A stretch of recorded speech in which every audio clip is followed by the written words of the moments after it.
Namaskar, I am Subhendu Singh. Welcome all of you in my YouTube channel BMA Classes. Let's crack 2021 CBSE board exam.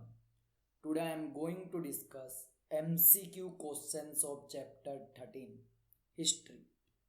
आज हम history के chapter 13 के 2021 से related जो MCQ questions हैं उनके ऊपर डिस्कशंस करेंगे।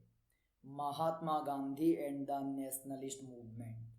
महात्मा गांधी और उनके द्वारा चलाए गए जितने भी मूवमेंट हैं उनसे रिलेटेड जो MCQ क्वेश्चंस हैं जो चैप्टर 13 से रिलेटेड CBSE 2021 बोर्ड एग्जाम्स में आ सकते हैं उनके ऊपर आज हम डिस्कशन करेंगे। So let's start. First question, question number 1, Mahatma Gandhi started salt march in which year? Salt march Gandhi ji ने नमक के कानून को तोड़ने के लिए बनाया था, जिसको हम डांडी मार्च या सोल्ट सत्याग्रह भी कहते हैं। इसका जो करेक्ट डेट है ये 12 मार्च 1930 को गांधी जी ने सोल्ट मार्च स्टार्ट किया था। 12 मार्च 1930 को कहाँ से? साबरमती आश्रम से डांडी तक। क्वेश्चन में पूछा गया है कि महात्मा गांधी ने सोल्ट मार्च कौन से ईयर स्टार्ट किया? तो option A 1910 no, option B 1930 yes, option C 1941 no, option D 1919 no. That means correct answer is option B. Option B is the correct answer.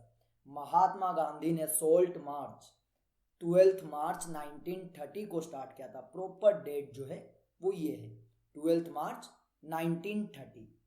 British government का जो नमक का कानून था उसको ब्रेक करने के लिए गांधी जी ने सोल्ट मार्च स्टार्ट किया।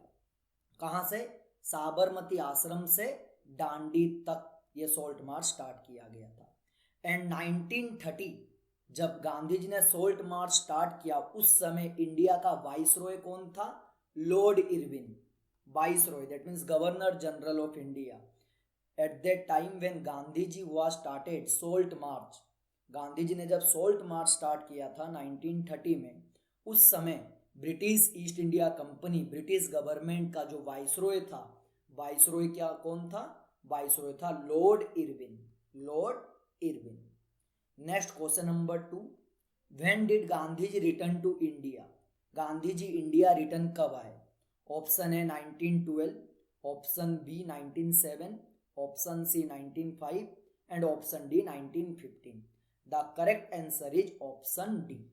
Option D is the correct answer. That means Gandhi ji 1915 में इंडिया रिटर्न आए। और कहाँ से आए? गांधी जी पहले London, then after South Africa में लॉयर की पढ़ाई करने, प्रैक्टिस करने के लिए गए थे। गांधी जी इंडिया से गए थे 1893 में और इंडिया रिटर्न आए 1915 में। That means approximate 23 years after Gandhi ji India return आए 1915 में। और इंडिया आने से पहले वो लंदन और साउथ अफ्रीका में लॉयर दैट मीन्स एडवोकेट की पढ़ाई कर रहे थे। Next question, question number 3, name the historian, उस हिस्टोरियन का नाम बताएं, who has remarked South Africa was the making of the Mahatma. वो कौन से हिस्टोरियन है जिन्होंने इस स्टेटमेंट को कहा था कि गांधी जी की महात्मा बनने की शुरुआत जो है वो भारत से नहीं साउथ अफ्रीका से हुई थी? उस हिस्टोरियन का नाम बताएं। तो option A Louis Fischer, option B Ramachandra Guha, option C Chandran Devanesen and option D Charles Ball. So correct answer जो होगा वो होगा ऑप्शन सी चंद्रन देवानसेन। चंद्रन देवानसेन। चंद्रन देवानसेन ने स्टेटमेंट दिया था कि the making of the Mahatma means Gandhi ji की महात्मा बनने की जो कहानी है वो इंडिया से नहीं बल्कि साउथ अफ्रीका से शुरू हुई थी। क्योंकि गांधी जी जब भारत आने से पहले दैट मीन्स 1915 से पहले, बिकॉज गांधी जी 1915 में इंडिया रिटर्न आए, तो इंडिया रिटर्न आने से पहले जब गांधी जी साउथ अफ्रीका में थे वहां रेसिज्म के अगेंस्ट उन्होंने प्रोटेस्ट किया था। काले गोरे के भेदभाव को खत्म करने के लिए कलर डिस्क्रिमिनेशन को खत्म करने के लिए साउथ अफ्रीका में गांधी जी ने एक लंबी लड़ाई लड़ी थी। तो इसीलिए चंद्रन देवानसेन जो हिस्टोरियन है वो कहते हैं कि महात्मा बनने की जो गांधी जी की शुरुआत थी वो शुरुआत इंडिया से नहीं बल्कि साउथ अफ्रीका से हो चुकी थी। Next question number 4, Swadeshi movement to place during the years. Swadeshi movement को कौन से ईयर स्टार्ट किया गया था?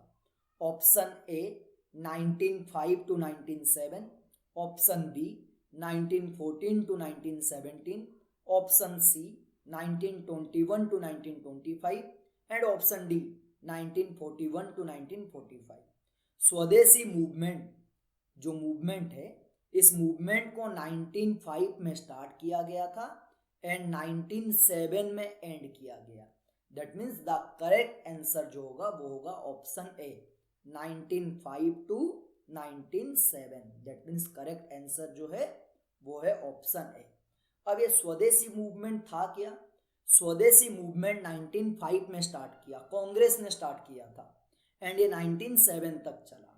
स्वदेशी मूवमेंट में कांग्रेस पार्टी का बहुत बड़ा कंट्रीब्यूशन था बिकॉज 1905 में स्वदेशी मूवमेंट इसीलिए चलाया गया था ताकि ब्रिटिश गवर्नमेंट की जो प्रोडक्ट्स हैं उनको हम बाइकआउट करें, रिजेक्ट करें और देसी चीज़ों को अपनाएं। स्वदेशी मूवमेंट का मेन एम जो मुख्य लक्ष्य था, लक्ष्य क्या था?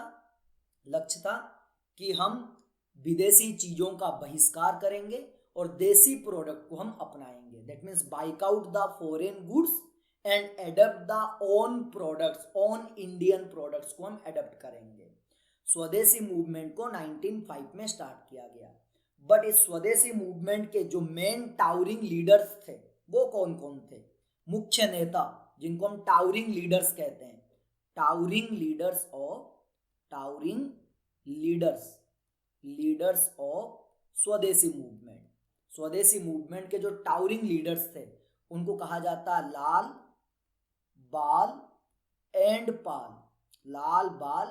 पाल। इनको स्वदेशी मूवमेंट का टावरिंग लीडर्स माना जाता है। दैट मीन्स इंडिया में 1905 में जब स्वदेशी मूवमेंट चलाया गया तो उस समय स्वदेशी मूवमेंट के जो मेन हीरो थे, जिन नेताओं ने स्वदेशी मूवमेंट को बहुत ज़्यादा सक्सेस किया, जो उसके मुख्य नेता थे, मेन लीडर थे, वो थे Lal, Bal and Pal. Lal means Lala Lajpat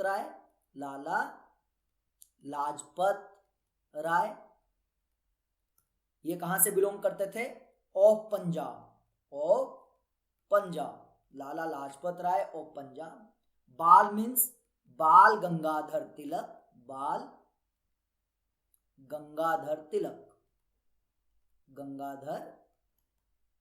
question में पूछ सकते हैं आपसे कि स्वदेशी मूवमेंट के मेन लीडर्स के नाम बताओ, तो आपको लिखना होगा लाल मीन्स लाला लाजपत राय ऑफ पंजाब, ये पंजाब से बिलोंग करते थे। बाल मीन्स बाल गंगाधर तिलक ऑफ महाराष्ट्र, ये महाराष्ट्र से बिलोंग करते थे। And Pal means Bipin Chandra Pal,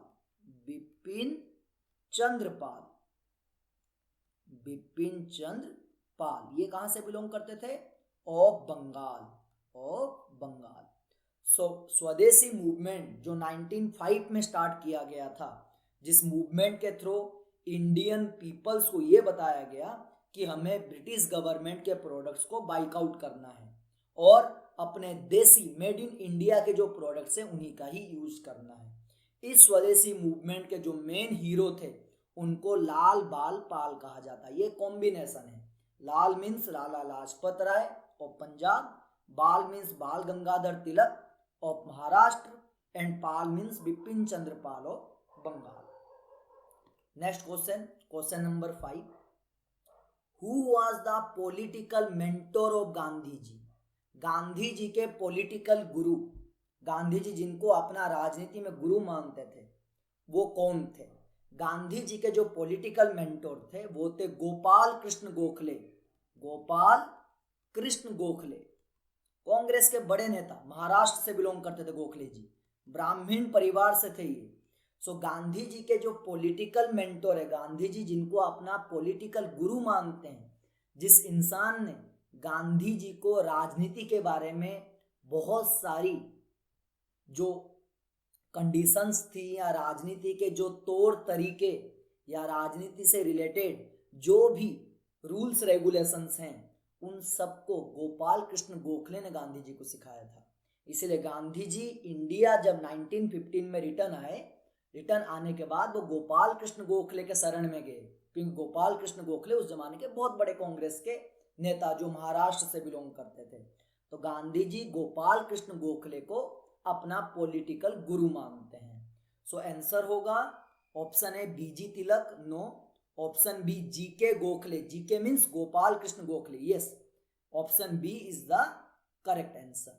that means Gandhi ji के जो पॉलिटिकल गुरु या पॉलिटिकल मेंटोर थे, उनको गोपाल कृष्ण गोखले जो थे वो गांधी जी के political guru. Next question number 6, in which year did Gandhi ji join peasants in Kheda, asking the state for the remission of taxes following the crop failure? Gandhi ji ने खेड़ा में, खेड़ा ये जगह है, खेड़ा कहाँ पर है आज के टाइम पे? गुजरात में, गुजरात। और गांधी जी खुद गुजरात से बिलोंग करते थे, गांधी जी का होम स्टेट था गुजरात, गांधी जी गुजराती बनिया थे। सो क्वेश्चन में पूछा जा रहा है कि in which year did Gandhi ji join peasants in Kheda, Gandhi ji ने खेड़ा के किसानों के सपोर्ट में कौन से ईयर मूवमेंट किया, आंदोलन चलाया। और खेड़ा में क्यों आंदोलन चलाया जा रहा था? Asking the state for the रेमिशन of taxes following the crop failure, क्योंकि खेड़ा, गुजरात में जो खेड़ा जगह है, यहाँ पे किसानों की फसल खराब हो गई थी, क्रॉप फेलियर हो गया था। परंतु ब्रिटिश गवर्नमेंट किसानों से ये कह रही थी कि आपकी फसल खराब हो गई है, हमें उससे कोई मतलब नहीं है, आप फिर भी टैक्स दोगे। ब्रिटिश गवर्नमेंट उनसे लगान वसूल करने की कोशिश कर रही थी।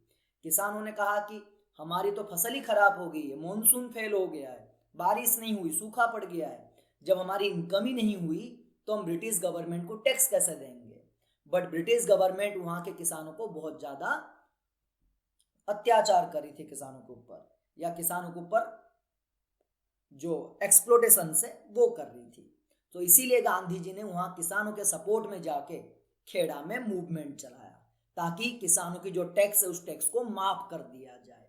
तो खेड़ा मूवमेंट गांधी जी ने कौन से ईयर स्टार्ट किया? ऑप्शन पूछा जा रहा है, खेड़ा मूवमेंट जो है, option A 1918, option B 1922, option C 1931, option D 1942। तो याद रखना कि खेड़ा मूवमेंट जो है वो 1918 में स्टार्ट हुआ था, 1918 में स्टार्ट हुआ था। So the correct answer is option A, option A is the correct answer. Kheda movement जो है वो 1918 में स्टार्ट हुआ था।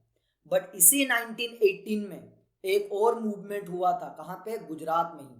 उस मूवमेंट को क्या कहा जाता है? अहमदाबाद मूवमेंट। इसी 1918 में गुजरात में दो मूवमेंट हुए, एक मूवमेंट खेड़ा में हुआ और अनादर मूवमेंट जो था वो अहमदाबाद में हुआ। इसी 1918 में एक और मूवमेंट भी हुआ था, कहाँ पर? अहमदाबाद में हुआ था। और अहमदाबाद में किस लिए मूवमेंट हुआ था?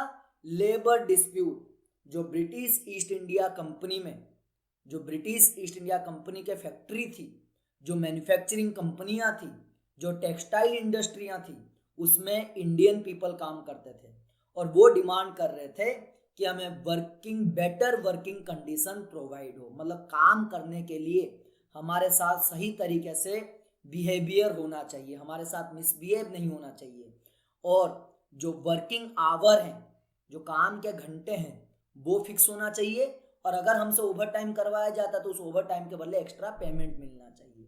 सो ये अहमदाबाद मूवमेंट जो है ये भी 1918 में ही स्टार्ट हुआ था।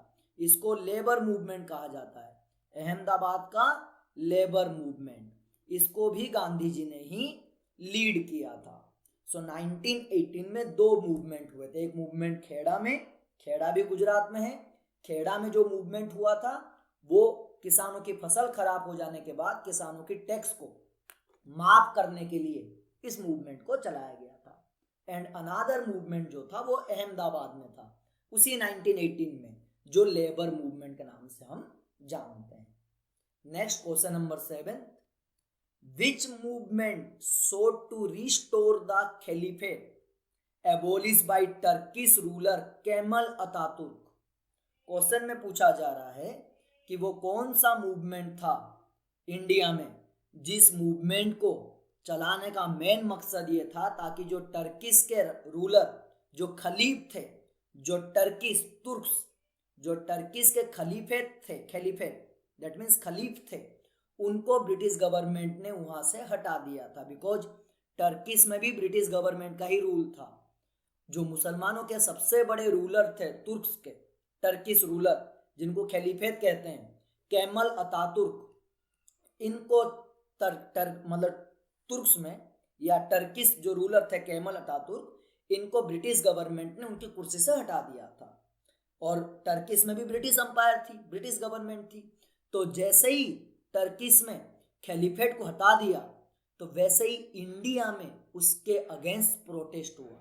तो वो कौन सा मूवमेंट है जो इंडिया में टर्किश के राजा को दोबारा उसकी जगह पे रिस्टोर करने के लिए, उसकी कुर्सी पे बिठाने के लिए उस मूवमेंट को इंडिया में किया गया था? सो ऑप्शन है Pakistan movement, no. Moplah riots, no. Option C Khilafat movement, yes. Correct answer जो होगा आंसर सी, खिलाफत मूवमेंट। खिलाफत मूवमेंट जो है ये 1919 में स्टार्ट हुआ था एंड 1920 तक चला। खिलाफत मूवमेंट को इंडियन मुस्लिम ने स्टार्ट किया था, इंडियन मुस्लिम्स। और उनकी डिमांड क्या थी कि मुस्लिमों के जो सबसे बड़े राजा हैं टर्किश रूलर, जिनको ब्रिटिश गवर्नमेंट ने टर्किश में उनकी कुर्सी से हटा दिया है, उनको दोबारा उनकी कुर्सी पे बिठाया जाए। सो इंडियन मुस्लिम्स ने भारत में इस मूवमेंट को स्टार्ट किया था, खिलाफत मूवमेंट को। और खिलाफत मूवमेंट 1919 में स्टार्ट हुआ और 1920 में एंड हुआ। इस मूवमेंट के जो मेन हीरो थे अली ब्रदर्स कहा जाता है, अली ब्रदर्स, मतलब अली ब्रदर्स ने इस मूवमेंट को चलाया था। दो अली भाई थे, कौन कौन? मोहम्मद अली एंड शौकत अली, दो भाई थे, अली ब्रदर्स कहते हैं हम लोग, मोहम्मद अली एंड शौकत अली। इन दोनों ने इस मूवमेंट को इंडिया में स्टार्ट किया था 1919 में, जिसको हम खिलाफत मूवमेंट कहते हैं। और इस मूवमेंट का मेन एजेंडा जो था वो था कि टर्किश के जो खलीफ हैं उनको जो उनकी कुर्सी से हटा दिया गया, उनको दोबारा से उनकी कुर्सी पे बिठाया जाए, इसीलिए इस मूवमेंट को किया गया था। Next question number 8, which incidents prompted Mahatma Gandhi to call off the non cooperation movement? वो कौन सा मूवमेंट था जिस मूवमेंट के वजह से महात्मा गांधी ने नॉन कोऑपरेशन मूवमेंट को कॉल ऑफ बंद कर दिया? हम सबको पता है नॉन कोऑपरेशन मूवमेंट जो है वो 1920 में स्टार्ट हुआ, असहयोग आंदोलन। मतलब ब्रिटिश गवर्नमेंट के किसी भी कामकाज के साथ या किसी भी वर्किंग में हम इंडियन कोऑपरेट नहीं करेंगे। गांधी जी ने इस मूवमेंट को 1920 में स्टार्ट किया था, नॉन कोऑपरेशन मूवमेंट को। नॉन कोऑपरेशन मूवमेंट को बंद करने के पीछे कौन से इंसिडेंट के बारे में चर्चा की जाती है? क्वेश्चन यही पूछा जा रहा है कि वो कौन सी इंसिडेंट था, वो कौन सी घटना थी जिस घटना के वजह से, जिस इंसिडेंट के वजह से नॉन कोऑपरेशन मूवमेंट को बंद कर दिया गांधी जी ने? ऑप्शन है Kakori conspiracy, no. Option B Jallianwala Bagh, no. Option C Chauri Chaura, yes. The correct answer is option C, option C, Chauri Chaura incident. क्या हुआ था यहाँ पे? फरवरी 1922 में चोरी चोरा ये एक बैकवर्ड गांव था, बहुत पिछड़ा हुआ गांव था। फरवरी 1922 में चोरी चोरा ये बहुत बैकवर्ड गांव था। ये कहाँ पे था? प्रेजेंट टाइम उत्तर प्रदेश में बैकवर्ड गांव था। यहाँ पे किसानों के एक ग्रुप ऑफ पीजेंट्स, उन्होंने क्या किया? उन्होंने एक पुलिस स्टेशन के अंदर जाके पुलिस वालों को अंदर बंद किया, बाहर से ताला लगा दिया, लॉक कर दिया। सारे पुलिस वाले अंदर रह गए और बाहर से पुलिस स्टेशन को आग लगा दिया गया। तो उस इंसिडेंट में कम से कम 18-20 के करीब जो पुलिस वाले थे वो जिंदा जलकर राख हो गए। तो जब ये इंसिडेंट गांधी जी को पता चला तो गांधी जी को बड़ा दुख हुआ, क्योंकि गांधी जी कभी भी वॉयलेंस का साथ नहीं देते थे। गांधी जी हमेशा नॉन वॉयलेंस के साथ काम करते थे। जब गांधी जी ने सुना कि मेरे नॉन कोऑपरेशन मूवमेंट के वजह से किसानों का एक ग्रुप चोरी चोरा में बहुत ज़्यादा गुस्से में आ गई और उन्होंने पुलिस स्टेशन के अंदर पुलिस वालों को बंद करके, जो ब्रिटिश गवर्नमेंट के पुलिस वाले थे उनको बंद करके बाहर से आग लगा दिया और सभी पुलिस वालों की डेथ हो गई। तो जब गांधी जी को ये पता चला, गांधी जी को बड़ा दुख हुआ और गांधी जी ने इसी मतलब कि इंसिडेंट के वजह से गांधी जी ने नॉन कोऑपरेशन मूवमेंट को बंद कर दिया। सो नॉन कोऑपरेशन मूवमेंट फरवरी 1922 में चोरी चोरा जो इंसिडेंट हुआ था उसके वजह से नॉन कोऑपरेशन मूवमेंट को बंद कर दिया गया। Next question, question number 9, in which year did the Simon Commission come to India? Simon Commission Bharat कब आया? साइमन कमीशन ये कमिटी थी, इस कमिटी जो थी ये 1928 में इंडिया आई थी। और साइमन कमीशन जो था इसका मेन वर्क क्या था? ये इंग्लैंड से इंडिया आई थी इंक्वायरी करने के लिए, इंडिया में ब्रिटिश ईस्ट इंडिया कंपनी के वर्किंग कंडीशंस के बारे में इंक्वायरी करने के लिए आई थी। तो साइमन कमीशन इंडिया कब आई क्वेश्चन में पूछा जा रहा है। सो करेक्ट आंसर जो होगा वो होगा 1928। साइमन कमीशन 1928 में इंडिया आया। सो correct answer is option D. Option D is the correct answer. Simon commission 1928 में इंडिया आया। और जब ये साइमन कमीशन इंडिया आया इसके अगेंस्ट प्रोटेस्ट हुआ, क्योंकि ये कमिटी, ये कमीशन इंग्लैंड से आया था, इसके अगेंस्ट प्रोटेस्ट हुआ था। और प्रोटेस्ट में नारा दिया गया, क्या नारा दिया गया था?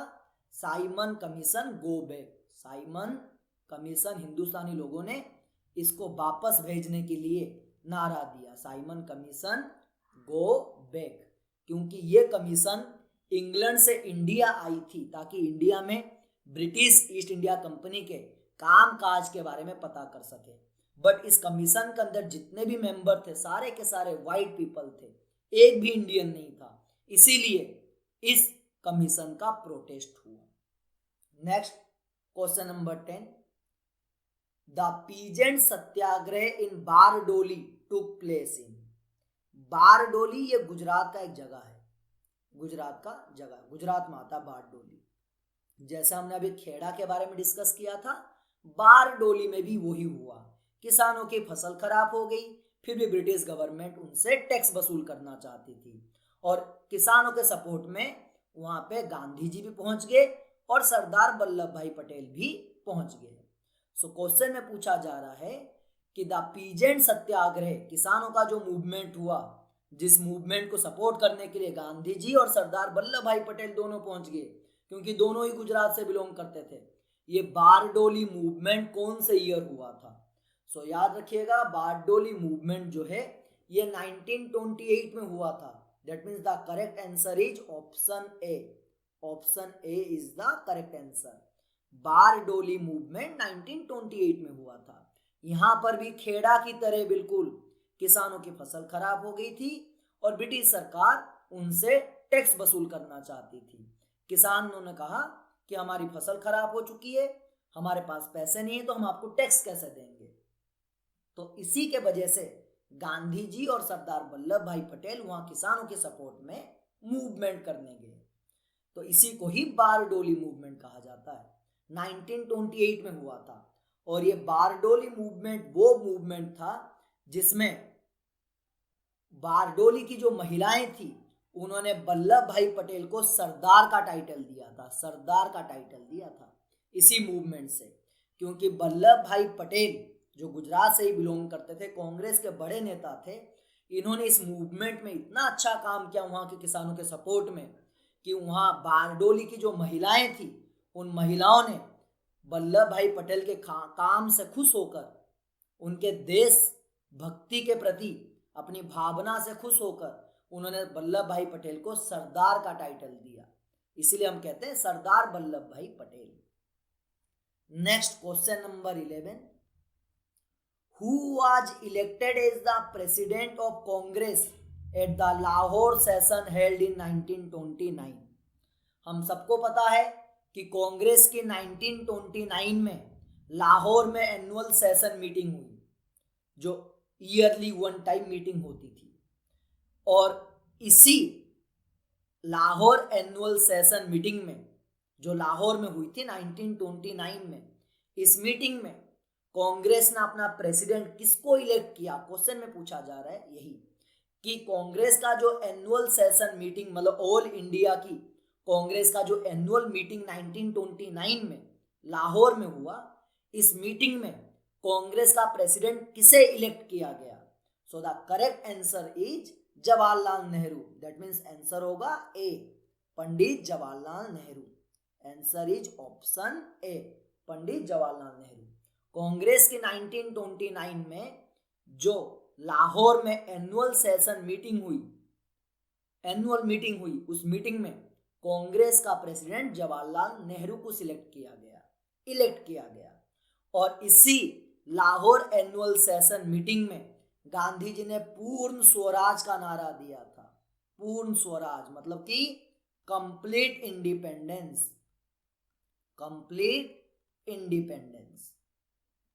इसी लाहौर के एनुअल सेशन मीटिंग में गांधी जी ने कंप्लीट इंडिपेंडेंस का नारा दिया था, जिसको हम पूर्ण स्वराज कहते हैं। गांधी जी ने इसी लाहौर एनुअल मीटिंग में कहा था कि अब से हम जो भी काम करेंगे भारत को पूर्ण रूप से कंप्लीट आजाद करने के लिए काम करेंगे। Next question number 12, name the socialist activities who persuaded Gandhiji to not restrict the protest to women alone। उस सोशलिस्ट लीडर का नाम बताओ। क्वेश्चन में पूछा जा रहा है उस सोशलिस्ट लीडर का नाम बताओ जिसने गांधी जी को सोल्ट मार्च के दौरान ये कहा था कि आप महिलाओं के ऊपर रेस्ट्रिक्शन मत लगाओ, ताकि महिलाएं भी सोल्ट मार्च में नमक के कानून को तोड़ने में जो आप मूवमेंट चला रहे हो, इसमें महिलाएं भी आपके साथ पूर्ण रूप से सहयोग करें। तो वो लेडी कौन थी? वो सोशलिस्ट लीडर कौन थी? समाज को सुधारने के लिए जो काम कर रही थी, वो कौन सी वुमेन थी जिन्होंने गांधी जी को सोल्ट मार्च के दौरान ये कहा था कि आप महिलाओं को भी, वुमेन को भी आप इस मूवमेंट में पार्टिसिपेट करने के लिए इनवाइट करो। सो वो लेडी थी Kamala Devi Chattopadhyay. That means the correct answer is option C, Kamala Devi Chattopadhyay. Answer जो होगा ऑप्शन सी।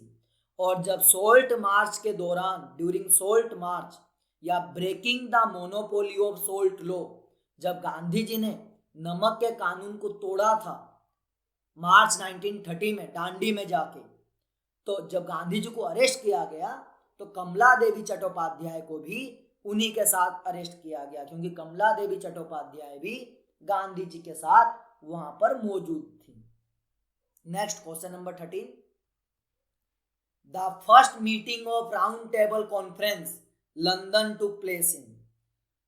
लंदन में जो फर्स्ट राउंड टेबल कॉन्फ्रेंस हुआ, ये कब हुआ, कौन से year?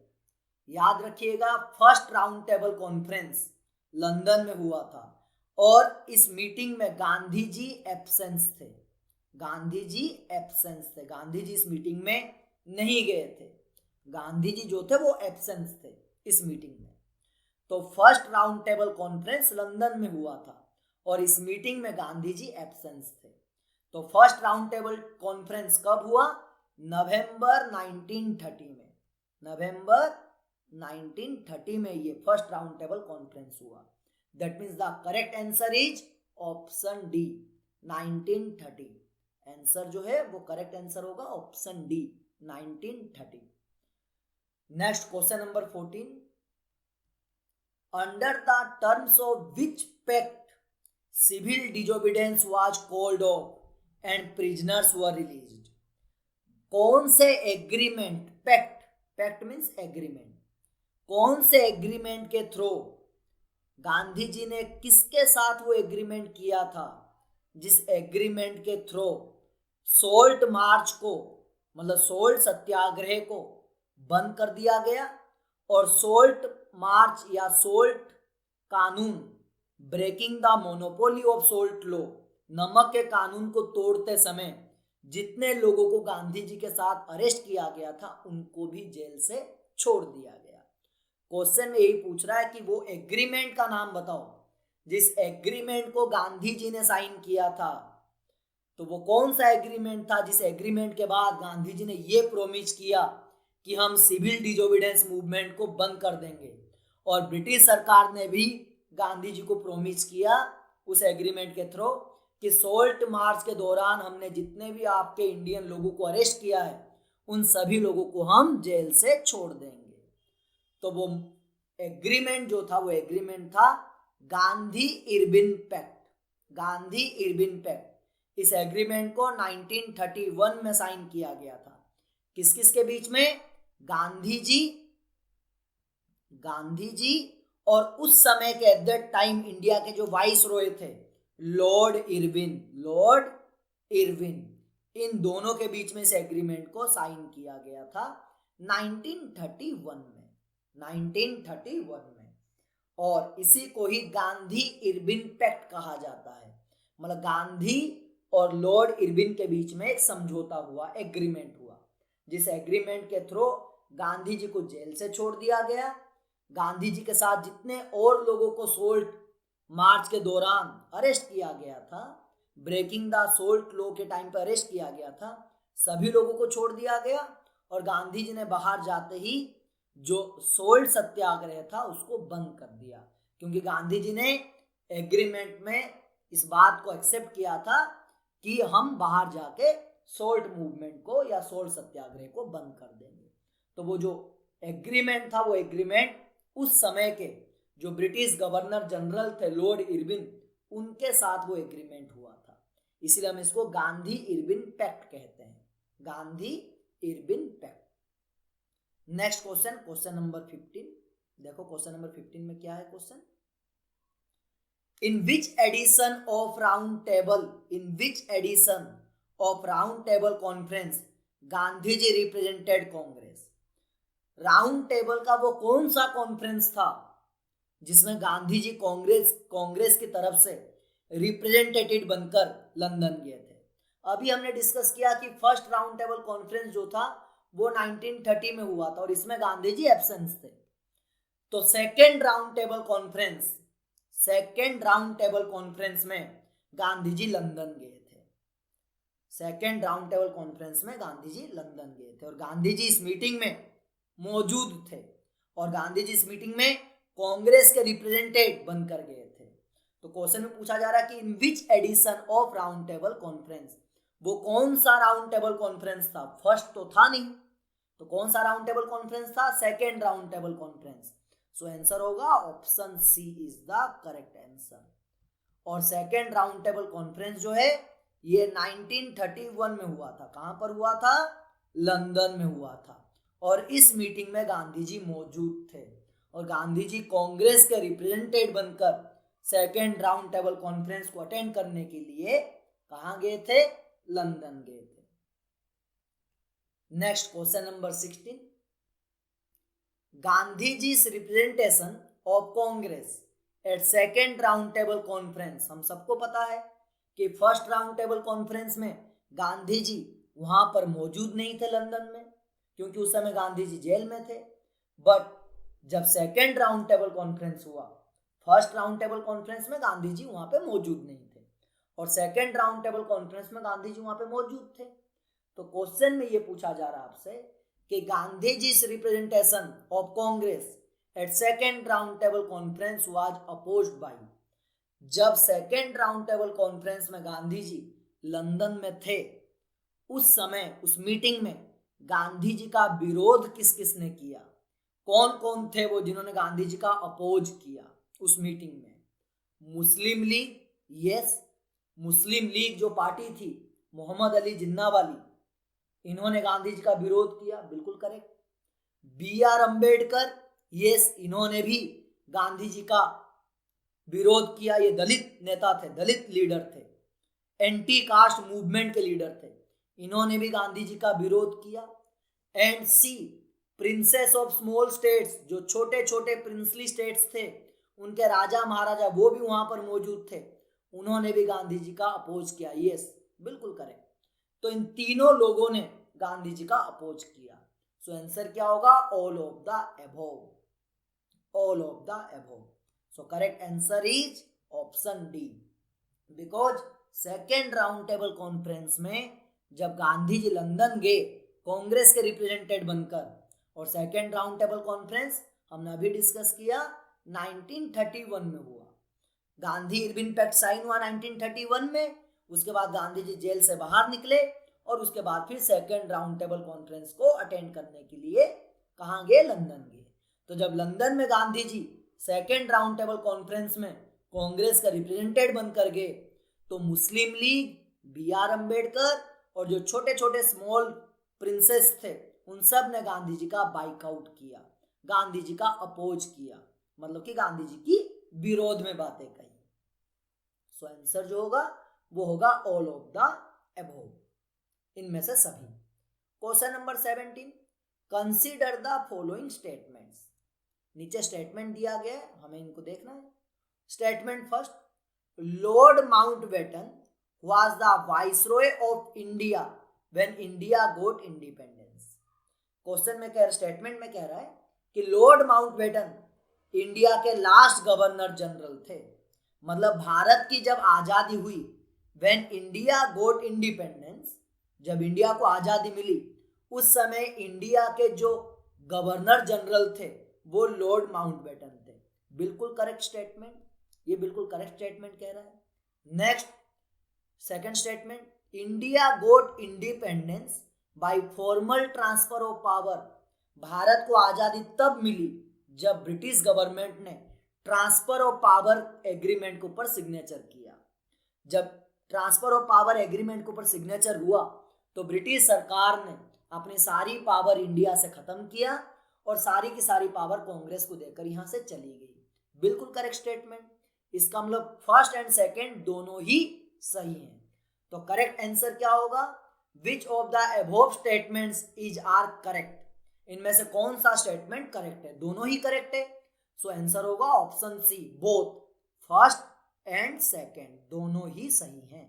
So correct answer is option C, both first and second दोनों ही करेक्ट हैं। Next question number 18, consider the following statements and mark the correct statement. हमें स्टेटमेंट को पढ़ना है और देखना है कि कौन सा सही है कौन सा गलत है। Option A, the committee of Rowlatt act. Rowlatt act ये कानून था, 1919 में इस रोलट एक्ट को लागू किया गया था। रोलट एक्ट, ये रोलट एक्ट क्या कहता था? रोलट एक्ट ने इम्पोज सेंसरशिप ऑफ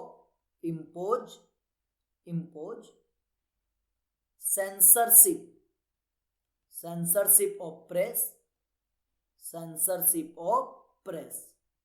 और सेकंड में क्या कहा गया कि दोज सस्पेक्टेड पीपल, मतलब जिन लोगों के ऊपर सस्पेक्ट हुआ, सस्पेक्टेड नहीं, एक सेकेंड मैं आपको करेक्ट थोड़ा सा बता देता हूं। Those people who have suspected, उनको जेल में डाल दिया गया। मतलब जिन लोगों के ऊपर शक हुआ उनको जेल में डाल दिया गया। That means the people who have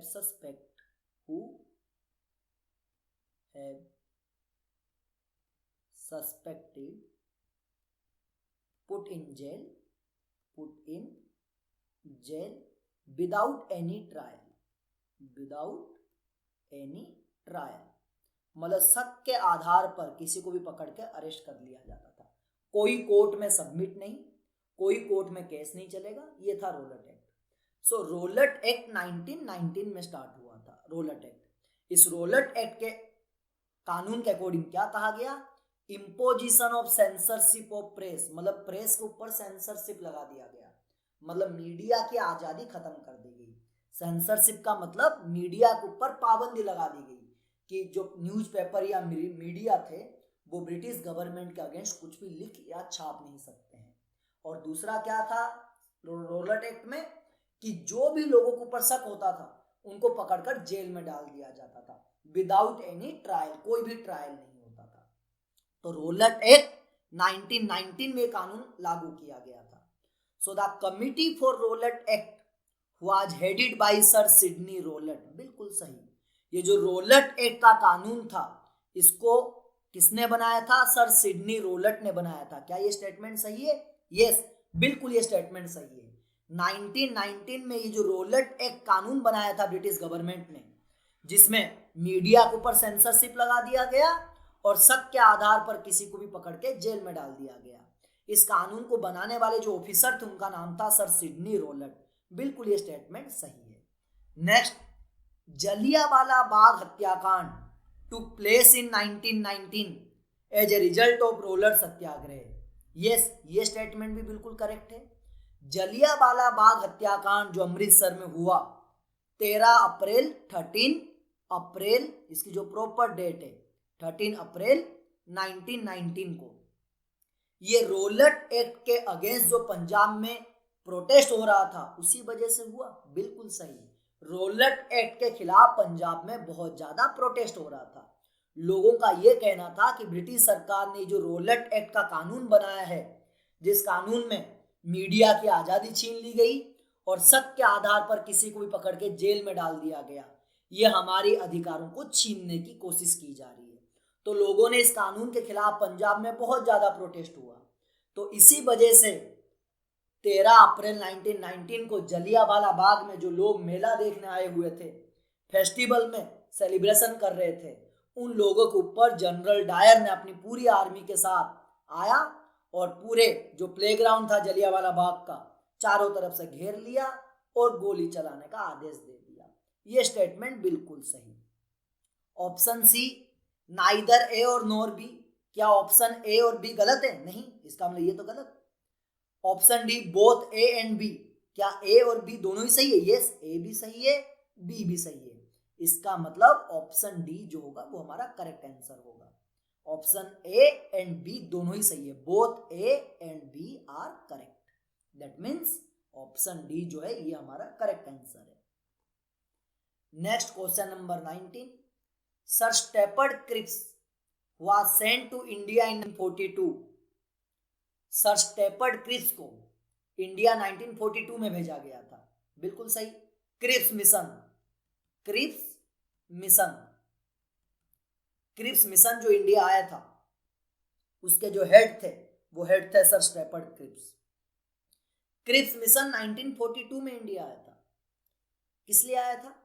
to try and forge a compromise with Gandhi ji and the Congress by which British PM.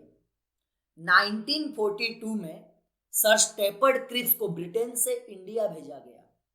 1942 में सर स्टेपर्ड क्रिप्स को ब्रिटेन से इंडिया भेजा गया और क्रिप्स मिशन कहा जाता है इसको। सर स्टेपर्ड क्रिप्स अपने टीम मेंबर के साथ जब इंडिया आए उनको क्रिप्स मिशन कहा जाता है। ये किस लिए इंडिया आए थे?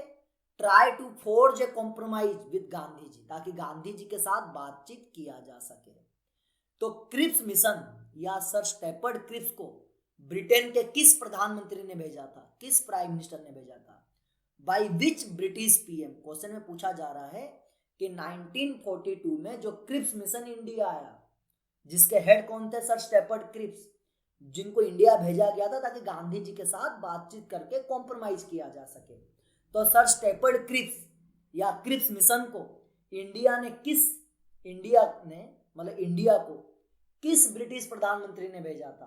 क्या नाम था उनका? उनका नाम था Winston Churchill. Winston Churchill, answer होगा option A. Option A is the correct answer, Winston Churchill. तो क्रिप्स मिशन 1942 में आया और इस क्रिप्स मिशन के जो हेड थे वो थे सर स्टेपर्ड क्रिप्स। ये मिनिस्टर थे ब्रिटेन के। इनको ब्रिटेन के प्राइम मिनिस्टर विंस्टन चर्चिल ने इंडिया भेजा था 1942 में ताकि सर स्टेफर्ड क्रिप्स इंडिया आके गांधी जी के साथ बातचीत करके कॉम्प्रोमाइज किया जा सके। तो करेक्ट आंसर जो होगा वो होगा option A, Winston Churchill. Next question number 20, consider the following statement. कुछ स्टेटमेंट को हम कंसीडर करते हैं, देखते हैं क्या है। He praised the Indian elite for their concern for labouring poor. He means Gandhi ji के बारे में बात की जा रही है, बट गांधी जी के बारे में बात कही जा रही है। स्टेटमेंट में कहा जा रहा है he praised the Indian elite for their concern for labouring poor, मतलब भारत में गांधी जी का ज्यादा ध्यान लेबरिंग पुअर की तरफ रहता था। नहीं, ऐसा नहीं है, ये गलत स्टेटमेंट है। गांधी जी का ध्यान सिर्फ लेबरिंग पुअर की तरफ नहीं रहता था, गांधी जी का ध्यान लेबरिंग पुअर, गरीब किसान, अमीर लोग सभी के ऊपर ध्यान रहता था। तो ये स्टेटमेंट तो सिर्फ लेबरिंग पुअर की तरफ इशारा कर रही है, तो ऐसा नहीं था, ये गलत। Next, it was his first major public appearance, बिल्कुल सही। गांधी जी का पहला पब्लिक अपीयरेंस हुआ था, पहली बार गांधी जी ने भाषण दिया था। कहां पर? Gandhi ji speech at the opening ceremony of BHU, बिल्कुल सही। बनारस हिंदू यूनिवर्सिटी के ओपनिंग सेरेमनी में, जो ओपनिंग सेरेमनी 1916 में हुआ था, जिसमें गांधी जी को भी इनवाइट किया गया था, क्या इसी ओपनिंग सेरेमनी में गांधी जी ने पहली बार भारत की जनता के साथ बातचीत किया था? पहली बार गांधी जी ने स्पीच दिया था? बिल्कुल सही, ये गांधी जी का पहला पब्लिक अपीयरेंस था। तो ये स्टेटमेंट तो बिल्कुल सही है। क्वेश्चन में क्या कहा जा रहा है? Which of the above statement is are correct about Gandhi ji speech at the opening ceremony of BHU, Banaras Hindu university, जो भारत का एक सबसे बड़ा सेंट्रल यूनिवर्सिटी है, इसकी ओपनिंग 1916 में हुई थी, और इसी यूनिवर्सिटी की ओपनिंग सेरेमनी में जो 1961 में हुई थी, गांधी जी को इनवाइट किया गया था। और गांधी जी ने पहली बार, क्योंकि गांधी जी 1915 में ही इंडिया रिटर्न आए थे, और इसी बनारस हिंदू यूनिवर्सिटी की ओपनिंग सेरेमनी में गांधी जी ने पहली बार भारत के लोगों को खड़े होकर स्पीच दिया, भारत के लोगों को रिप्रेजेंट किया और अपनी बातों को रखा। तो ऑप्शन सेकंड जो है वो करेक्ट है। तो करेक्ट आंसर जो होगा वो होगा only second, that means option B. Question में पूछ रहा था कि कौन सा स्टेटमेंट सही है, तो फर्स्ट तो गलत है एंड सेकंड जो है वो करेक्ट है, that means only second, that means option B is the correct answer. Question में याद रखिएगा आप लोग कि क्वेश्चन ये भी पूछ सकता है कि बनारस हिंदू यूनिवर्सिटी BHU को कब स्टैब्लिश किया गया। तो BHU को 1916 में स्टैब्लिश किया गया था, और इसी की ओपनिंग सेरेमनी में गांधी जी को इनवाइट किया गया था, ताकि गांधी जी वहां जाएं और जाकर स्पीच दें, इसीलिए गांधी जी को इनवाइट किया गया था। Next question number 21, which of the following is true about salt march. इनमें से कौन सा ऑप्शन सोल्ट मार्च के अकॉर्डिंग करेक्ट है? Okay, option A, this event brought Mahatma Gandhi to world attention. क्या सोल्ट मार्च ऐसा मूवमेंट था जिसके वजह से गांधी जी को वर्ल्ड वाइड अटेंशन मिला, पूरे वर्ल्ड में गांधी जी की एक पहचान बनी? Yes, correct. सोल्ट मार्च ही एक ऐसा मूवमेंट था जिसमें गांधी जी ने ब्रिटिश गवर्नमेंट के खिलाफ breaking the monopoly of salt law, मतलब नमक के कानून को तोड़ा था, और इसी मूवमेंट से गांधी जी को वर्ल्ड वाइड अटेंशन मिला। बिल्कुल सही, option B, it was the first nationalist activity in which women participated in large number. क्या सोल्ट मार्च भारत का ऐसा मूवमेंट था जिसमें पहली बार महिलाओं ने बढ़ चढ़कर पार्टिसिपेट किया था, लार्ज क्वांटिटी में महिलाएं जो थी उन्होंने पार्टिसिपेट किया था? बिल्कुल करेक्ट। सोल्ट मार्च भारत का भारत का ऐसा पहला मूवमेंट था जिसमें महिलाओं ने बहुत ज्यादा पार्टिसिपेट किया था। बिल्कुल सही। Next, it forced upon British the realisation that their Raj would not last for ever. क्या सोल्ट मार्च भारत का ऐसा पहला मूवमेंट था जिस मूवमेंट से ब्रिटिश गवर्नमेंट को यह रियलाइज हुआ कि अब हमारा भारत के ऊपर राज लंबे समय तक नहीं चलने वाला है। बिल्कुल सही। सॉल्ट मार्च भारत का पहला ऐसा मूवमेंट था जिस मूवमेंट में ब्रिटिश सरकार को पहली बार ये रियलाइज हुआ कि अब हमारी सत्ता भारत में लंबे समय तक नहीं चलने वाली है। तो तीनों ही स्टेटमेंट सही है। तो that means option D are the correct answer. All A B C are correct. That means तीनों ही सही है। ए भी सही है, बी भी सही है, सी भी सही है। That means D is the correct answer. All A B C are correct. Next question number 22। Question number 22 में कंपेयर किया गया है। Consider the following pairs. Compare किया गया है। जैसे गांधी जी को भारत का फादर ऑफ नेशन माना जाता है, गांधी जी को भारत की आजादी का सबसे बड़ा नेता माना जाता है, वैसे ही ऑप्शन फर्स्ट गैरिबेल्डी इटली। क्या इटली का फादर ऑफ नेशन या इटली के आजादी के संघर्ष में सबसे बड़ा नेता गैरिबेल्डी को माना जाता है? यस, बिल्कुल सही। ये ऑप्शन बिल्कुल सही है। जैसे भारत में आजादी का सबसे बड़ा हीरो महात्मा गांधी को माना जाता है, क्या इटली का आजादी का सबसे बड़ा हीरो गैरिबेल्डी को माना जाता है? बिल्कुल सही। तो ये ऑप्शन तो सही है। George Washington American war of independence. क्या अमेरिका की आजादी में सबसे बड़ा योगदान या आजादी का सबसे बड़ा हीरो जॉर्ज वॉशिंगटन को माना जाता है? यस, बिल्कुल सही। ये क्वेश्चन बिल्कुल टेक्निकल तरीके से घुमाया गया है। आप क्वेश्चन की लैंग्वेज को देखो, कितना घुमाया क्वेश्चन।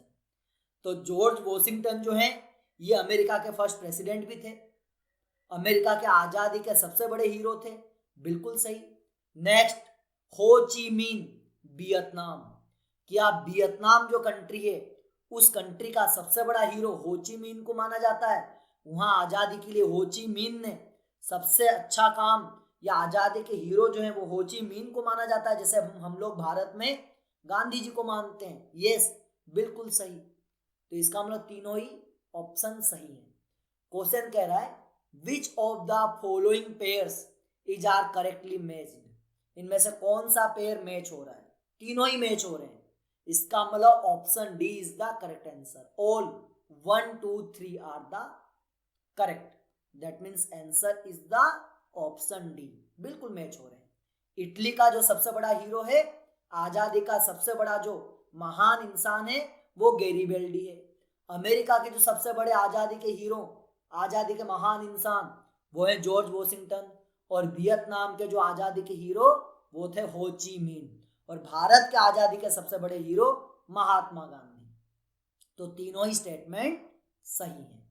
तो D all first second and third are correct answer. Next question number 23। Which movement was launched by Gandhi ji after the failure of Cripps mission. अभी हमने डिस्कस किया था सर स्टेपर्ड क्रिप्स इंडिया आए थे, विंस्टन चर्चिल ने उनको India भेजा था। कब आया था क्रिप्स मिशन? 1942 में। 1942 में। और इसी क्रिप्स मिशन के जो हेड थे उनको सर स्टेपर्ड क्रिप्स कहा जाता है। क्वेश्चन में पूछा जा रहा है कि which movement was launched by Gandhi ji after the failure of the Cripps mission. 1942 में जब क्रिप्स मिशन इंडिया आया, सर स्टेपर्ड क्रिप्स इंडिया आए और गांधी जी के साथ बातचीत हुई, पर बातचीत फेल हो गई, कोई कॉम्प्रोमाइज नहीं हो सका। तो क्रिप्स मिशन के फेलियर के बाद गांधी जी ने कौन सा मूवमेंट चलाया था? याद रखिएगा कि क्रिप्स मिशन 1942 में आया और इसके फेल होने के बाद उसी 1942 में गांधी जी ने अपना सबसे बड़ा मूवमेंट चलाया था, जिसको हम क्या कहते हैं? भारत छोड़ो आंदोलन, quit India movement. Quit India movement. That means answer C is the correct answer. 1942 में क्रिप्स मिशन आया, क्रिप्स मिशन फेल हो गया और क्रिप्स मिशन के फेल होने के बाद गांधी जी ने अपना सबसे बड़ा आंदोलन चलाया, जिसको हम क्या कहते हैं? भारत छोड़ो आंदोलन, क्विट इंडिया मूवमेंट। और इस मूवमेंट के थ्रू ब्रिटिश गवर्नमेंट के खिलाफ क्या किया गया? भारत छोड़ने की कोशिश या भारत छोड़ने के ऊपर प्रेशर डाला गया। क्विट इंडिया मूवमेंट जो है ये 8 अगस्त 1942 को स्टार्ट हुआ था। 8 अगस्त 1942 को स्टार्ट हुआ था, quit India movement. Next question number 24, cabinet mission came to India in the year. Bharat की आजादी को लेकर जो बातें होने वाली थी उसी बातों के लिए ब्रिटेन से एक मिशन आया था जिसको हम कैबिनेट मिशन कहते हैं। और ये कब आया था? ये आजादी से एक साल पहले आया था, दैट मीन्स 1946 में आया था, ये 1946 में। सो the correct answer is option D. Option D is the correct answer. 1946 में आया था। कौन? कैबिनेट मिशन 1946 में आया था। कैबिनेट मिशन इंडिया में किस लिए आया था? भारत की आजादी के ऊपर बातचीत किया जा सके। इसको ब्रिटेन के प्राइम मिनिस्टर केलमेंट एटली ने भेजा था इंडिया, ताकि भारत जाके भारत की आजादी के बारे में बातचीत की जा सके। और इसी के ही 1 ईयर्स आफ्टर 1947 को ही ब्रिटेन को आजाद कर दिया गया। Next question number 25। Question number 25 में मोहम्मद अली जिन्ना जो मुस्लिम लीग के सबसे बड़ा नेता थे, called for direct action day on. Mohammad Ali Jinnah जो मुस्लिम लीग के सबसे बड़े नेता थे, उन्होंने डायरेक्ट एक्शन डे कब अनाउंस किया था? Direct action day. और इसी डायरेक्ट एक्शन डे के अकॉर्डिंग कलकत्ता में दंगे हो गए थे हिंदू मुसलमानों के बीच में। मोहम्मद अली जिन्ना ने डायरेक्ट एक्शन डे निकाला था। कौन से दिन निकाला था इस डायरेक्ट एक्शन डे को? 16 अगस्त 1946 को। The correct answer is 16 August 1946, correct answer. तो मोहम्मद अली जिन्ना जो मुस्लिम लीग के सबसे बड़े नेता थे, इन्होंने डायरेक्ट एक्शन डे निकाला था। डायरेक्ट एक्शन डे कब निकाला था? 16 अगस्त 1946। क्या था ये डायरेक्ट एक्शन डे? इसी डायरेक्ट एक्शन डे के थ्रू मोहम्मद अली जिन्ना ने मुसलमानों को ये कहा कि आप दंगे करो, मतलब दंगे करने के लिए मुसलमान लोगों को भड़काया गया था। और इसी डायरेक्ट एक्शन डे के दिन कलकत्ता में खूनी दंगे हुए थे। मुसलमानों ने हिंदुओं को मारा और कलकत्ता के सड़कों पे पूरा ब्लड ही ब्लड, खून चारों तरफ फैला हुआ था। डायरेक्ट एक्शन डे इसी को कहा गया था, क्योंकि मोहम्मद अली जिन्ना थोड़ा सा कट्टर एंटी टाइप का कट्टर मुसलमान था, एंटी मुस्लिम थोड़ा सा इंसान था। तो ये चाहता था कि भारत को आजादी अगर दिया जाए तो 2 टुकड़ों में दिया जाए, मतलब कि हमारे लिए मुसलमानों के लिए सेपरेट कंट्री बनाया जाए। इसी के प्रेशर डालने के लिए मोहम्मद अली जिन्ना ने डायरेक्ट एक्शन डे किया था, जिसके थ्रू कलकत्ता में काफी सारे दंगे हुए, काफी सारे हिंदू लोगों को मारा गया, मुसलमान लोग भी काफी मरे थे उसमें। Next question number 26। द जज who presided over the trial of Mahatma Gandhi during the non cooperation movement. हम सबको पता है नॉन कोऑपरेशन मूवमेंट 1920 में स्टार्ट हुआ और फरवरी 1922 को जो चोरी चोरा में इंसिडेंट हुआ था उसके वजह से गांधी जी ने नॉन कोऑपरेशन मूवमेंट बंद कर दिया। और इसी 1922 में गांधी जी को अरेस्ट कर लिया गया था।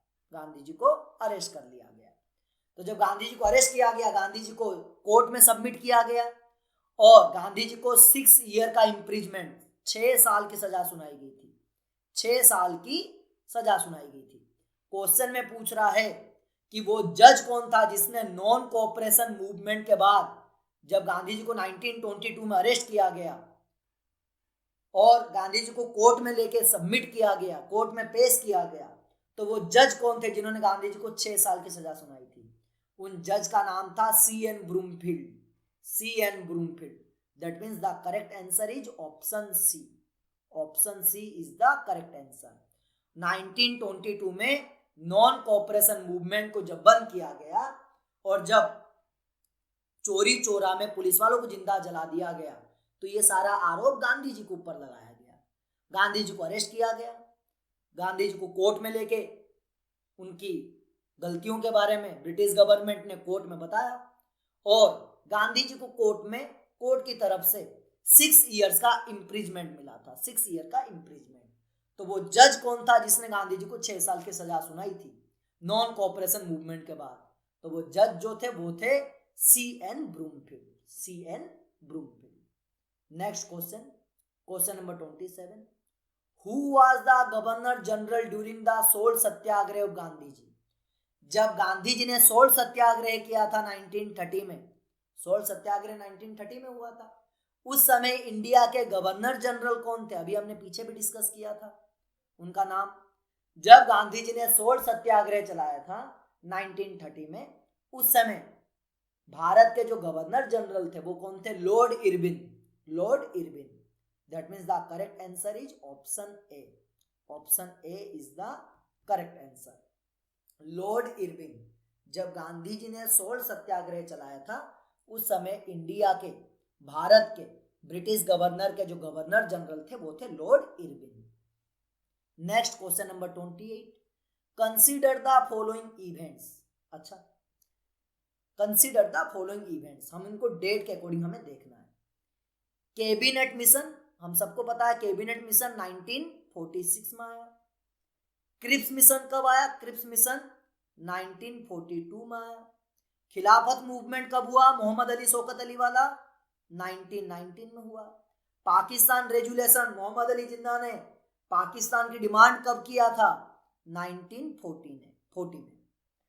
क्वेश्चन में कह रहा the correct chronological order of these events is, इनको हमें सही क्रम में सजाना है।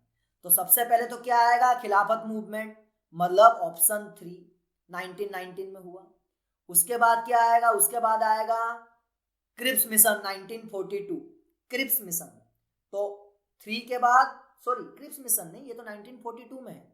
उसके बाद आएगा 1940 पाकिस्तान रेजुलेशन, क्योंकि 42 से पहले 40 है, तो 1940। तो इसका मतलब 3 के बाद क्या आएगा? 4, 3,4। 4 के बाद फिर क्या आएगा? क्रिप्स मिशन 1942, तो इसका मतलब 2, 3,4, 2। उसके बाद फिर कैबिनेट मिशन 1946 में हुआ, (1). तो 3,4, 2, 1, ये ऑप्शन हमें देखना पड़ेगा। ये ऑप्शन कौन सा है? Option D. Option D is the correct answer.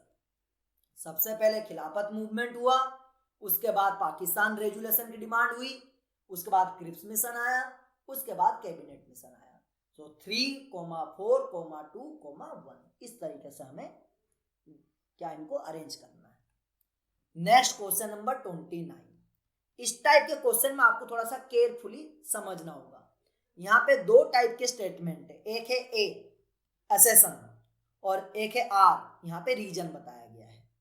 अब जो असेसन है ए, ये जो स्टेटमेंट होगा ये स्टेटमेंट ऑलवेज करेक्ट होगा।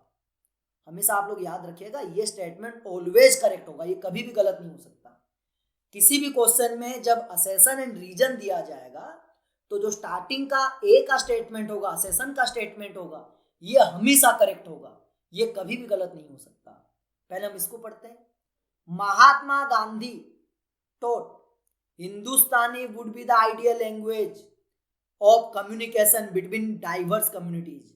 महात्मा गांधी का मानना था कि भारतीय भाषा सबसे अच्छी भाषा है अलग अलग लोगों से बातचीत करने का, अलग अलग समुदाय, अलग अलग कम्युनिटी के बीच में तालमेल बिठाने के लिए हमें अंग्रेजी की जरूरत नहीं है, हमें भारतीय भाषाओं की ही जरूरत है।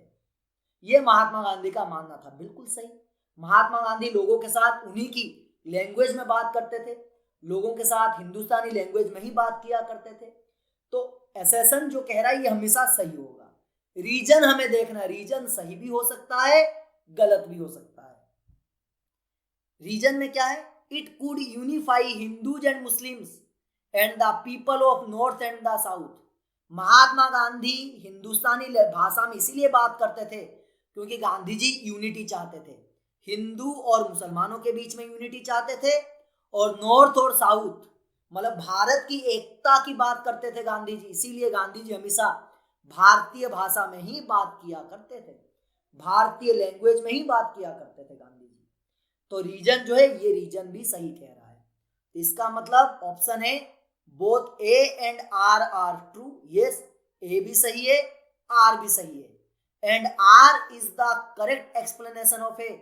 क्या आर जो है, रीजन जो है वो ए का करेक्ट एक्सप्लेनेशन दे रहा है? यस, करेक्ट एक्सप्लेनेशन दे रहा है। इसका मतलब आंसर जो होगा वो होगा ऑप्शन ए, यही हमारा करेक्ट आंसर है। ए और आर दोनों ही सही है, पर आर जो है वो ए का करेक्ट एक्सप्लेनेशन दे रहा है। इसका मतलब ऑप्शन ए जो है ये हमारा करेक्ट आंसर है। नेक्स्ट क्वेश्चन नंबर 30, यहाँ पे असेसन ए दिया गया है, देखते हैं।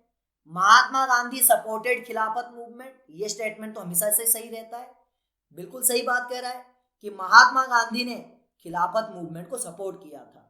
जब 1919 में अली ब्रदर्स मोहम्मद अली और शौकत अली ने खिलाफत मूवमेंट चलाया था तो महात्मा गांधी ने उस मूवमेंट को सपोर्ट किया था। रीजन क्या कह रहा है? He thought that this will gain pan India support for non cooperation movement.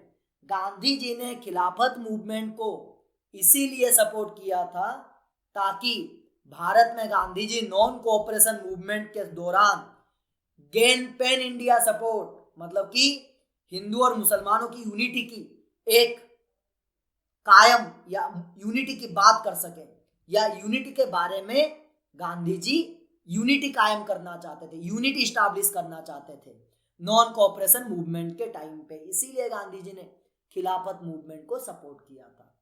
Yes, ये स्टेटमेंट भी बिल्कुल सही। आर रीजन जो है वो ए का बिल्कुल सही कह रहा है।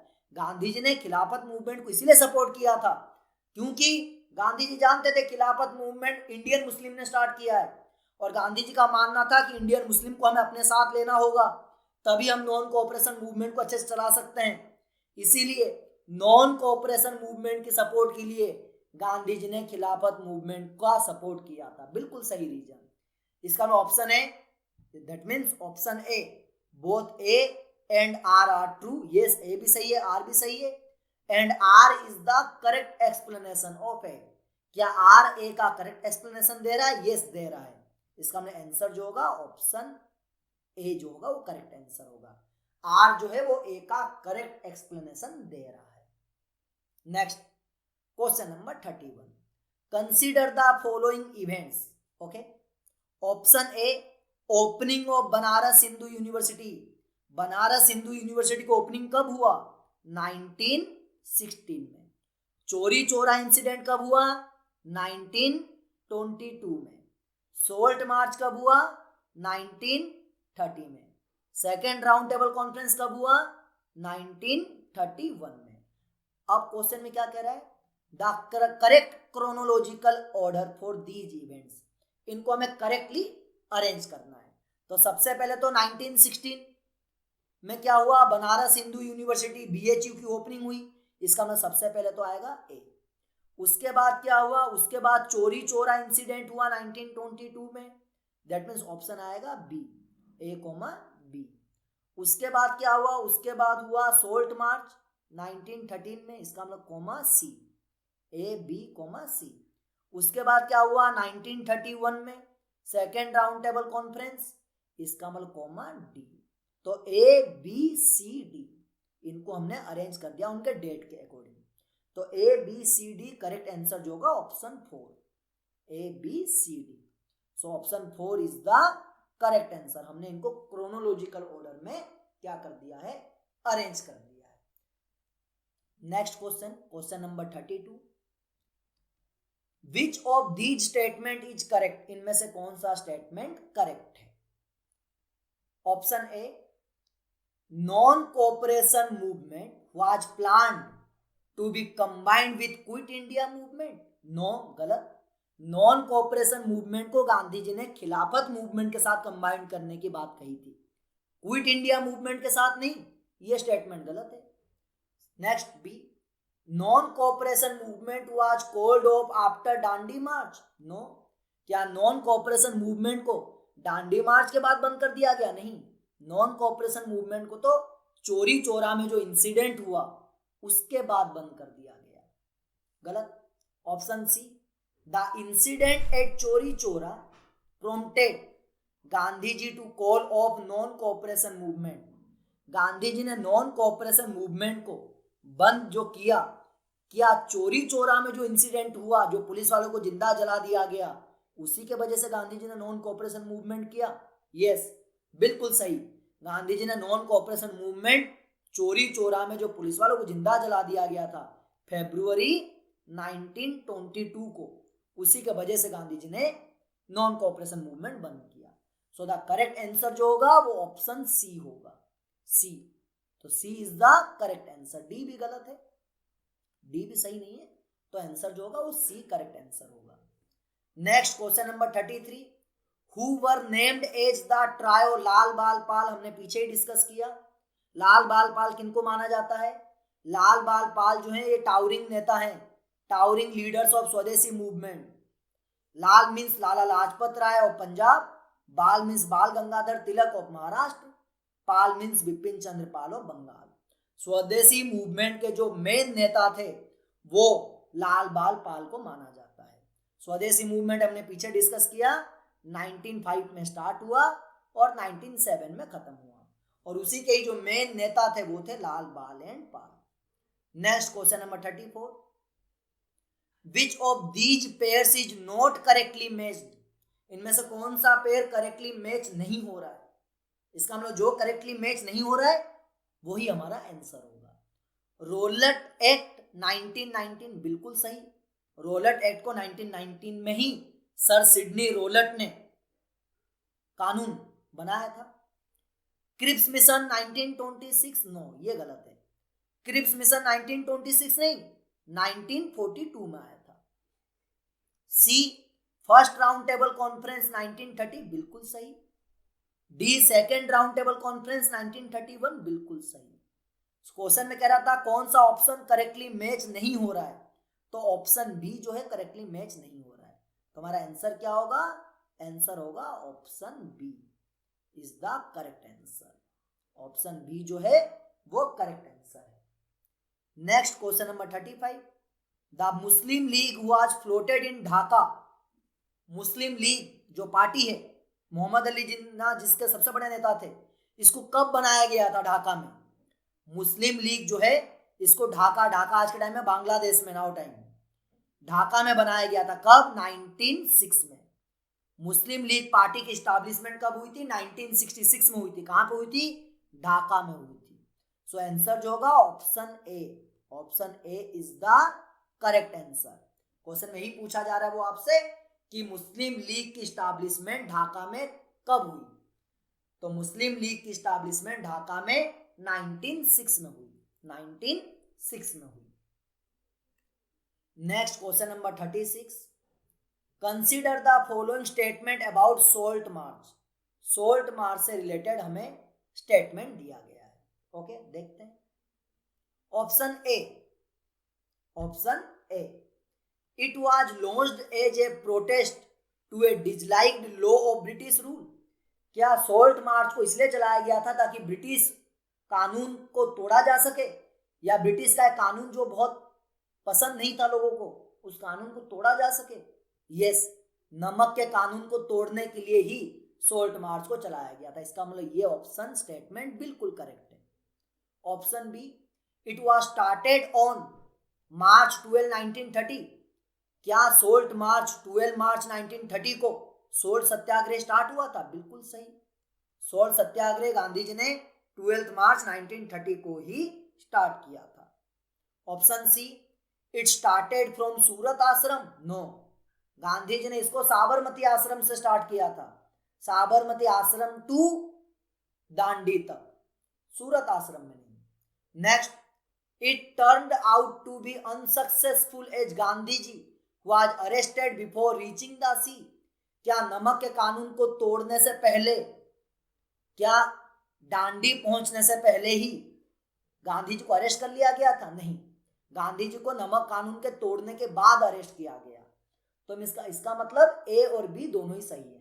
तो करेक्ट आंसर जो होगा वो होगा सेकंड, ए एंड बी दोनों ही सही है। क्वेश्चन में कह रहा है state which of the above statements are correct. इनमें से कौन सा स्टेटमेंट करेक्ट है? तो ए बी सही है, इसका मतलब सेकंड जो होगा वो हमारा आंसर होगा। Second option is the correct answer. Next question number 37, BHU refers to. BHU का मतलब क्या है? बनारस हिंदू यूनिवर्सिटी। कहां पर है ये? एट बनारस, एट बनारस, बनारस आज के टाइम पे उत्तर प्रदेश में। और इसको ओपन कब किया गया था? 1916 में। और इसी की ओपनिंग सेरेमनी में गांधी जी का फर्स्ट मेजर पब्लिक अपीयरेंस हुआ था। पहली बार गांधी जी ने बनारस हिंदू यूनिवर्सिटी की ओपनिंग सेरेमनी में ही स्पीच दिया था। Next question number 38, how many people were killed in Jallianwala Bagh हत्याकांड। हम सबको पता है कि जलियांवाला बाग हत्याकांड 13 अप्रैल 1919 को हुआ। कहां पर हुआ? अमृतसर, पंजाब में। अमृतसर, पंजाब में। क्या हुआ था इस दिन? रोलट एक्ट के खिलाफ, जो 1919 में एक कानून आया था, रोलट एक्ट, जिस कानून के थ्रू ब्रिटिश गवर्नमेंट मीडिया के ऊपर सेंसरशिप लगा चुकी थी तथा विदाउट एनी ट्रायल किसी को भी शक के आधार पर पकड़ लिया जाता था। उसी कानून के खिलाफ पंजाब में बहुत ज्यादा प्रोटेस्ट हो रहा था और उसी प्रोटेस्ट के दौरान पंजाब में अमृतसर से कुछ दूरी पर 30 या 35 किलोमीटर दूर एक ओपन प्लेग्राउंड था, जलियांवाला बाग। वहां पे मेला हो रहा था, लोग आए थे मेला झूला वगैरह झूलने अपने बच्चे परिवार के साथ। जनरल डायर, जो अमृतसर का जनरल था, वो अपने पूरे आर्मी के साथ आया। उस जलियांवाला बाग जो प्लेग्राउंड था उसके चारों तरफ उसने बंदूक लगवा दिया, अपने आर्मी को ऑर्डर दे दिया फायर, और गोली चला दी आर्मी ने। बहुत सारे लोगों की डेथ हुई और जनरल डायर को गुस्सा था क्योंकि पंजाब में ही सबसे ज्यादा रोलट एक्ट ब्रिटिश कानून के खिलाफ प्रोटेस्ट हो रहा था, इसीलिए। तो क्वेश्चन में पूछा जा रहा है how many people were killed in Jallianwala Bagh हत्याकांड। मतलब मैं सके जलियांवाला बाग का जो हत्याकांड हुआ उसमें कितने लोगों की डेथ हुई। ऑफिशियल जो डाटा है वो कहती है, ब्रिटिश गवर्नमेंट का जो डाटा है वो कहती है 400 पीपल लोगों की डेथ हुई, पर कई सारे हिस्टोरियन का मानना है 400 पीपल नहीं और भी ज्यादा लोगों की डेथ हुई थी। तो जलियांवाला बाग का जिम्मेदार कौन था? जनरल डायर, जिसने गोली चलाने के आदेश दिए थे, ऑर्डर दिए थे, और भीड़ के ऊपर निहत्थे लोगों के ऊपर गोली चला दी गई थी। Next question number 39, consider the following events movements of struggle for independence. अच्छा देखते हैं, चंपारण मूवमेंट कब हुआ? ये 1917 में। सिविल डिसोबीडियंस मूवमेंट मतलब salt March 1930। Peasant movement in Bardoli, Bardoli में मूवमेंट कब हुआ? 1928। क्विट इंडिया मूवमेंट कब हुआ? 1942। क्वेश्चन में क्या कह रहा है कि क्रोनोलॉजिकल ऑर्डर में इन इवेंट को सजाओ। ओके, सबसे पहले क्या होगा? 1917 में क्या हुआ? चंपारण मूवमेंट मतलब ए, सबसे पहले तो होगा ए के बाद क्या होगा? ए के बाद होगा पीजेंट मूवमेंट इन बारडोली 1917 के बाद 1928। तो ए के बाद तो होगा सी, तो ए कोमा सी। सी के बाद क्या होगा? बी, मतलब कि 1930 सोल्ट मार्च सिविल डिसोबीडियंस मूवमेंट, बी। तो ए सी, फिर उसके बाद बी। उसके बाद 1942 में भारत छोड़ो आंदोलन, क्विट इंडिया मूवमेंट, डी। तो D, that means A C B D. A C B D कहां पे है? ये होगा fourth option. So fourth option जो है इज द करेक्ट आंसर। सबसे पहले चंपारण मूवमेंट हुआ, उसके बाद बारडोली में किसानों का मूवमेंट हुआ, उसके बाद सोल्ट मार्च हुआ, उसके बाद क्विट इंडिया मूवमेंट मतलब भारत छोड़ो आंदोलन हुआ। So students, thank you.